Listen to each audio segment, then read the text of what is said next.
I found a hidden room behind my apartment wall. I wish I never opened it. I wasn't planning on staying in the apartment for more than 6 months. That was the deal I made with myself the day I signed the lease. The rent was almost suspiciously cheap, the building was older than my parents', and every hallway smelled like damp wood and bleach. It wasn't the kind of place you dreamed of living in.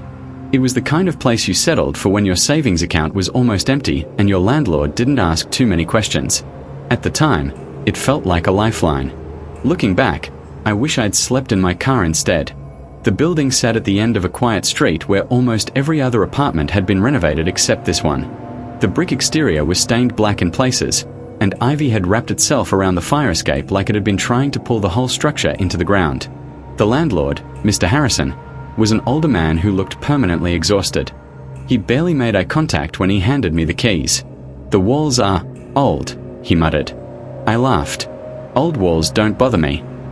He hesitated. "They make noises. I've lived in apartments before." He nodded slowly. "These are different."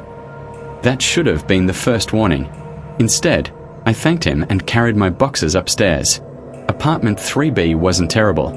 The kitchen was tiny, but everything worked. The bedroom had one window overlooking an abandoned parking lot. The living room was just big enough for a couch, a TV stand, and a small desk where I planned to work remotely. The walls were covered with several layers of cheap white paint. If you looked closely, you could see uneven patches beneath the surface, almost like someone had repaired holes over and over again. I noticed them, shrugged, and kept unpacking. The first 2 nights were completely normal. I slept well, worked during the day, ordered takeout, watched movies.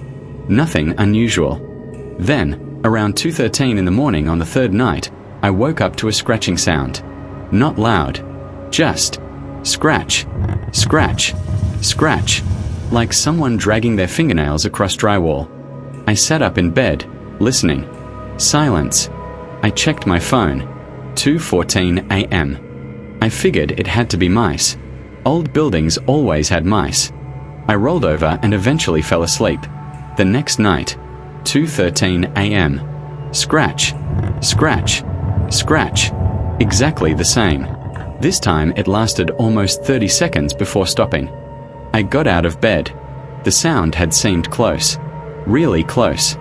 I walked around the apartment barefoot, trying to figure out where it came from.